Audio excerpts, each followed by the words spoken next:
আসসালামু আলাইকুম ওরহমতুল্লাহি ওবরাকাতুহ ইন্নাল হামদুলিল্লাহ ওয়াসসালাতু ওয়াসসালামু আলা মুহাম্মাদিনিল মুস্তাফা ওয়া আলা আলিহি ওয়া আসহাবিহিল মুজতাবা আম্মা বা'দ। প্রিয় দর্শক শ্রোতা, কাছে দূরে বিশ্বজুড়ে যে যেখান থেকে এই মুহূর্তে ডিবিসি নিউজ দেখছেন, আপনাদের সকলকে আন্তরিক প্রীতি ও মোবারকবাদ জানিয়ে শুরু করছি আপনাদেরই প্রিয় আয়োজন বিআরবি কেবলস প্রেজেন্টস ইসলাম ও জীবন, powered by Bhaiya hotels, co sponsors ATI tiles and smart Mehedi. প্রিয় দর্শক, নিশ্চয়ই জেনে থাকবেন যে আমরা প্রতিদিনই একটি গুরুত্বপূর্ণ বিষয়ে আলোচনা করে থাকি, আমন্ত্রণ জানিয়ে থাকি একজন বিদগ্ধ স্কলারকে। আমরা আমাদের আজকে বিষয় নির্ধারণ করেছি সাহরির গুরুত্ব ও তাৎপর্য, আর এই বিষয়ে কথা বলবার জন্য আমন্ত্রণ জানিয়েছি জননন্দিত মিডিয়া ব্যক্তিত্ব ফদিলাতুশ শেখ হাফেজ মাওলানা নাজির মাহমুদ, খতিব, ঢাকা বিশ্ববিদ্যালয় কেন্দ্রীয় মসজিদ। আসসালামু আলাইকুম রহমতুল্লাহ। ওয়ালাইকুম আসসালাম রহমতুল্লাহ বারাকাতুহু। শেখ কেমন আছেন? আলহামদুলিল্লাহ, আপনি কেমন আছেন? আলহামদুলিল্লাহ, আমরাও ভালো আছি। আপনাকে আমাদের আজকের আয়োজনে স্বাগত জানাচ্ছি। জি, অভিনন্দন। আমরা আজকে সাহরির গুরুত্ব এবং তাৎপর্য নিয়ে কথা শুনতে চাই আপনার কাছ থেকে। জানতে চাই যে সাহরি গ্রহণ করা এটা কেন এতটা গুরুত্বপূর্ণ? জি, অনেক ধন্যবাদ আপনাকে। আপনি অত্যন্ত গুরুত্বপূর্ণ একটি বিষয়ের অবতারণা করেছেন। আলহামদুলিল্লাহ রাব্বিল আলামিন ওয়াসসালাতু ওয়াসসালামু আলা আশরাফিল আম্বিয়া ওয়াল মুরসালিন ওয়া আলা আলিহি ওয়া সাহবিহি আজমাইন ওয়া বাদ। শান্তির পয়গাম, পুণ্যের আহ্বান, জান্নাতের হাতছানি, বরকতের সওগাত নিয়ে রমজান আমাদের মাঝে এসেছে। আসলে অবারিত রহমত এবং রহমতের ফুলগুধারা আমাদের উপর বর্ষিত হচ্ছে। এমনিতে আমরা সবসময় রহমতের মধ্যে ডুবে থাকি, যেমনিভাবে মাছ পানির মধ্যে ডুবে থাকে। আর এই রমজানে রহমত বহুগুণ বেড়ে যায়। আল্লাহ হাবিব সাল্লাল্লাহু আলাইহি সাল্লাম বলছেন যে ইদা কানা রমাদান ফুতিহাত আবওয়াবুস সামা, ফি রাওয়ায়াতিন ফুতিহাত আবওয়াবুর রাহমা, ফি রাওয়ায়াতিন ফুতিহাত আবওয়াবুল জান্নাহ। মানে যখন রমজান আসে, আল্লাহর হাবিব বলছেন যে রহমতের দরজাগুলো খুলে দেওয়া হয়, জান্নাতের দরজা খুলে দেওয়া হয়, আকাশের দরজাগুলো খুলে দেওয়া হয়, জাহান্নামের দরজা বন্ধ করে দেওয়া হয়। তার মানে অবারিত রহমত এখন আমাদের উপরে বর্ষিত হচ্ছে। এরকম একটি মুহূর্তে আপনি চমৎকার একটা বিষয়ের অবতারণা করেছেন। এখন এই রহমত আমরা কতটুকু আসলে নিজেরা অর্জন করতে পারছি, এটা হলো আমাদেরকে বিবেচ্য বিষয়। আপনি নাম দিয়েছেন যেটা সাহারির যে গুরুত্ব তাৎপর্য। আপনাকে আমি ধন্যবাদ জানাচ্ছি যে শুদ্ধ উচ্চারণ আপনি করেছেন। আমাদের মাঝে একটা ভুল উচ্চারণ রয়েছে, ছোটবেলা থেকে আমরা যেটা শুনেছি সেহরি বলি আমরা। আসলে শব্দটা সেহরি হবে না, সেহরুন মানে হচ্ছে আসলে জাদু। তো আমরা যেন সেহরি না বলি, আমরা সাহারি বলবো। সাহারি, সাহারি যেটা ভোর রাত্রের খাবার গ্রহণ, এটা সাহারির অনেক গুরুত্ব রয়েছে, আমরা সে বিষয়ে আলোচনা করব। তো সাহারিতে আমরা যখন উঠব, এখানে কিছু বিষয় রয়েছে। দেখুন, রমজান এসেছে কেন? রমজান এসেছে আমাদেরকে পুত পবিত্র করার জন্য। আল্লাহ বলছেন লাআল্লাকুম তাত্তাকুন, যেন তোমরা তাকওয়া অর্জন করতে পারো। রমজান এসেছে আমাদেরকে তাকওয়া বা মুত্তাকি বানানোর জন্য, আমরা যেন তাকওয়া অর্জন করতে পারি। আর যারা তাকওয়া অর্জন করবে তাদেরকে বলা হয় মুত্তাকি। মুত্তাকিদের জন্য আল্লাহ পাক জান্নাত প্রস্তুত করেছেন। আল্লাহ বলছেন ওয়াসারিউ ইলা মাগফিরাতিম মির রাব্বিকুম ওয়া জান্নাতিন আরদুহাস সামাওয়াতু ওয়াল আরদু উইদ্দাত লিল মুত্তাকিন। আল্লাহ বলছেন তুমি তোমার রবের ক্ষমার দিকে দ্রুত ধাবিত হও, আর সেই জান্নাতের দিকে ধাবিত হও যেই জান্নাতের প্রশস্ততা আসমান ব্যাপী, যা প্রস্তুত করা হয়েছে মুত্তাকিদের জন্য। তাহলে দাঁড়ালো কি অর্থটা? আল্লাহ বলছেন আমি রোজা ফরজ করেছি যেন তোমরা মুত্তাকি হতে পারো, আর জান্নাত প্রস্তুত করা হয়েছে মুত্তাকিদের জন্য। তার মানে হলো আল্লাহ রাব্বুল আলামিন রোজা ফরজ করেছেন আমাদের উপরে যেন আমরা জান্নাতি হতে পারি। কথাটা কিন্তু সেরকম দাঁড়াচ্ছে। আল্লাহ পাক আমাদের উপর রোজা ফরজ করেছেন যেন আমরা জান্নাতি হতে পারি। এই এক মাস সিয়াম সাধনার মাধ্যমে আল্লাহ রাব্বুল আলামিন আপনাকে আমাকে জান্নাতি বানাতে চান। সুতরাং আমাদের রোজাটা, আমাদের সিয়ামটা তেমন হওয়া দরকার যেমনিভাবে সিয়াম সাধনা করলে আমরা যেন জান্নাতি হয়ে যেতে পারি। তো রোজার মধ্যে আসলে অনেক বিষয় রয়েছে। সবচেয়ে বড় যে বিষয় সেটা আমরা জানি এমসাক। এমসাক মানে হলো পরিত্যাগ করা। কি পরিত্যাগ করব? সমস্ত রকম অন্যায় অশ্লীলতাকে পরিত্যাগ করা। এটা হলো রোজার মূল উদ্দেশ্য। আমি সেদিকে যাচ্ছি না। আজকের আলোচ্য বিষয় যেটা, আমরা যখন সাহারির জন্য ভোর রাতে উঠবো, আমরা একটু আগে উঠবো, 20 মিনিট আধা ঘন্টা আগে উঠবো। সাহারি তো গ্রহণ করবই, সেটার ফজিলত রয়েছে। আমরা একটু আগে উঠবো এই কারণে যে আমরা যেন একটু তাহাজ্জুদের নামাজ পড়তে পারি। এই সময়টা এত বরকতময় সময়। বুখারীর হাদিস আপনি জানেন, আল্লাহ রাসূল সাল্লাল্লাহু আলাইহি ওয়াসাল্লাম বলেন যে এই সময়টা, এই রাতের 3 ভাগের শেষ প্রহরে আল্লাহ রাব্বুল আলামিন প্রথম আসমানে অবতরণ করেন। আল্লাহ পাক কীভাবে অবতরণ করেন এটা আল্লাহর শান, এটা আমরা বলতে পারবো না, যে আমাদের মতো নয়, এটা আল্লাহর শান অনুযায়ী তিনি অবতরণ করেন এবং মানুষদেরকে ডেকে ডেকে বলতে থাকেন, কে আসো ক্ষমা প্রার্থী, আমাকে বলো আমি তোমাকে ক্ষমা করে দেব। কে আসো মানে রেজেক অন্বেষণকারী, আমাকে বলো আমি তোমাকে রেজেক দেবো। কে আসো বিপদগ্রস্ত, আমাকে বলো আমি তোমাকে বিপদ থেকে উদ্ধার করব। কে আসো অসুস্থ, আমাকে বলো আমি তোমাকে সুস্থ করে দেব। এভাবে বিভিন্ন বিষয় ধরে আল্লাহ ডাকতে থাকেন কোন পর্যন্ত? সাহারির শেষ সময় পর্যন্ত, অর্থাৎ ফজর পর্যন্ত। সুতরাং আমরা একটু আগে উঠব, আগে উঠে কিছু নামাজ পড়ব, সিজদায় যে আল্লাহর কাছে কান্নাকাটি করব। আকরাবু মা ইয়াকুনুল আবদু মির রাব্বিহি ওয়া হুয়া সাজিদুন ফাআকসারুদ দুআ, এটা একটা হাদিস আপনি জানেন। আল্লাহ রাসূল সাল্লাল্লাহু আলাইহি ওয়াসাল্লাম বলেন, বান্দা আল্লাহর সবচেয়ে নিকটে চলে যায় যখন সে আল্লাহকে সিজদা দেয়। সুবহানাল্লাহ। তো আপনি সিজদা দিয়ে আল্লাহর কাছে কান্নাকাটি করেন এই সময়টাই, সাহারির এই সময়টায় আপনি সিজদা দিয়ে আল্লাহর কাছে কান্নাকাটি করেন। আপনার জীবনের যত চাওয়া আছে, যত সমস্যা আছে, আপনার মালিককে আপনি বলেন। আপনার মালিক তো আপনাকে ডাকতেছে যে গোলাম তুমি ওঠো, তোমার কি দরকার আমাকে বলো। আপনি সেই আপনার মালিকের কাছে বলেন আপনার কি কি দরকার, তার কাছে বলেন যার ভান্ডারে কোনো কিছু অভাব নেই। আপনি কেন তার কাছে চাচ্ছেন যে আপনাকে দিতে পারবে না? যার ভান্ডারে অভাব আছে আপনি তার কাছে কেন চান? আপনি আপনার মালিককে বলেন যার কাছে কোনো কিছুর অভাব নেই, তিনি আপনাকে দেওয়ার জন্য ওপেন করে দিয়েছেন সব কিছু, এবং তিনি ডাকতেছেন বান্দা বলো আমাকে বলো তোমার কি অভাব আছে। তো আমরা সেই সময় ঘুমায় না থাকি, আমরা যেন একটু উঠে আগে উঠে যেন আমার মালিককে বলতে পারি। রমজান এইটা আমাদের জন্য খুব সহজ, তাহাজ্জুদ নামাজ পড়া, এবং রমজানে যদি আমরা একটু অভ্যাস করে নিতে পারি তো এটা রমজানের পরেও এই অভ্যাসটা চালু হয়ে যাবে। সুতরাং আমি বলবো সাহারির সময় আমরা উঠব, একটু আগে উঠব এবং আমরা 4 রাকাত, বেশি না পারি 4 রাকাত তাহাজ্জুদ নামাজ পড়ি, রবের সাথে একটা গভীর সম্পর্ক তৈরি করি, সাজদা দিয়ে একটু কান্নাকাটি করি, রবের কাছে মোনাজাত করি, একটু চাই আমার কি দরকার, একটু চাই, চেয়ে তারপরে আমরা সাহারি গ্রহণ করব।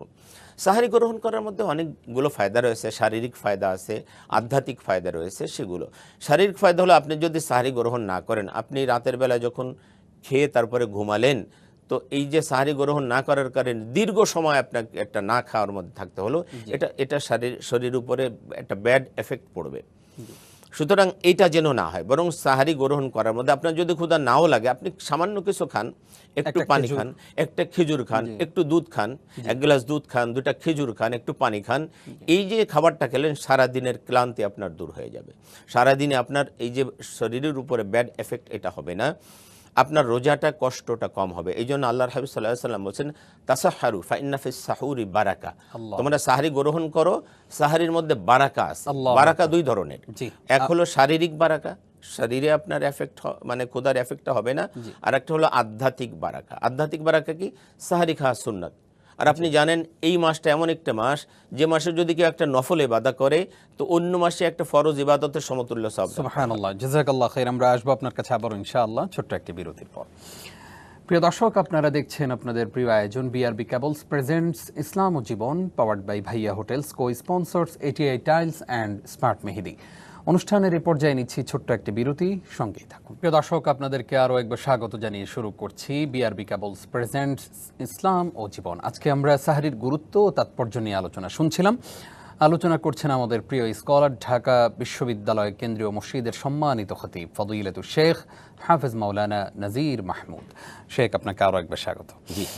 আমরা জানতে চাই আপনার কাছে যে আমাদের অনেক ভাই বোনেরা তারাবির সালাত পড়ে এসেই যখন ক্ষুধা লেগে যায় তখনই ওনারা সাহারি গ্রহণ করে ফেলেন এবং শেষ রাতে আর কোনো কিছুই খান না, একদম উঠে ফজরের সালাত আদায় করেন। এটা কি আসলে সুন্নাহসম্মত? না, এক্ষেত্রে আমি পরামর্শ দিব যে আমরা রাতের খাবারটা অবশ্যই তারাবির আগে খেয়ে নিব। এটা আমি নিজেও এটা করি এবং আমি এটা পরামর্শ দিব।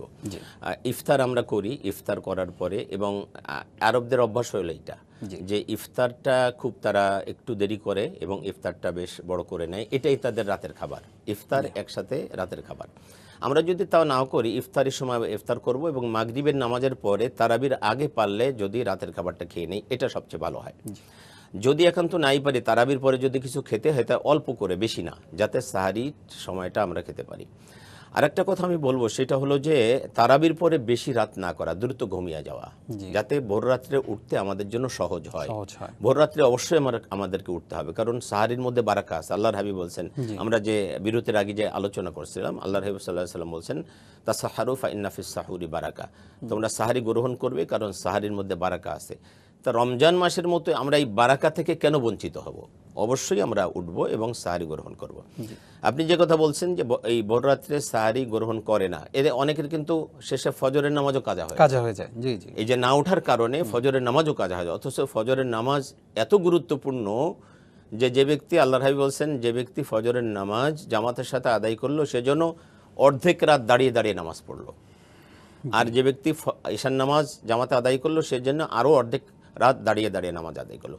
তার ঈশান নামাজ এবং ফজরের নামাজ যে ব্যক্তি জামাতের সাথে আদায় করলো সে ব্যক্তি সারা রাত দাঁড়িয়ে দাঁড়িয়ে নামাজ আদায় করার সওয়াব। সুতরাং আমরা এই পরামর্শ দিব যে রাতের খাবারটা সম্ভব হলে এটাই ভালো হবে যে আপনি তারাবির আগে খেয়ে নেবেন, তারাবির পরে আপনি না খাওয়াটা আপনার জন্য উত্তম হবে। তারাবির পরে এসেই দ্রুত ঘুমিয়ে যাওয়া, যাতে ভোর রাত্রে আপনি একটু আগে উঠে আল্লাহর সাথে, আপনার মালিকের সাথে একটা গভীর সম্পর্ক যেন আপনি তৈরি করতে পারেন। কিছু নামাজ আদায় করবেন, কিছু কোরআন তেলাওয়াত, কিছু তাসবিহ তাহলিল, বিশেষ করে ইস্তেগফার, বেশি বেশি ক্ষমা চাওয়া, একটু দুরূদ শরীফ তেলাওয়াত করা, দুরূদ শরীফ পাঠ করা। এরপরে আপনি সাহরি গ্রহণ করবেন। সাহরি গ্রহণ করার মধ্যে দুইটা বারাকা আমি বলছি। একটা হলো শারীরিক বারাকা, সারাদিনে আপনার ক্লান্তিটা খুব বেশি বোধ হবে না, তখন একটু আপনি মানে স্বস্তি ফিল করবেন। 2 নম্বর বারাকা হলো যে সাহারি আপনি কেন মানে গ্রহণ করবেন। দেখুন, ইহুদিরাও কিন্তু রোজা রাখে, ইহুদিদের রোজার মধ্যে সাহারি নাই। আচ্ছা, আল্লাহর হাবিব সাল্লাল্লাহু আলাইহি ওয়াসাল্লাম বলেন তাদের সাথে তোমরা সাদৃশ্য গ্রহণ করবে না। আমাদের রোজার মধ্যে সাহারি গ্রহণ করা আছে, ইহুদিদের কিন্তু কি নাই, সাহারিতে মানে রোজার মধ্যে সাহারি নাই।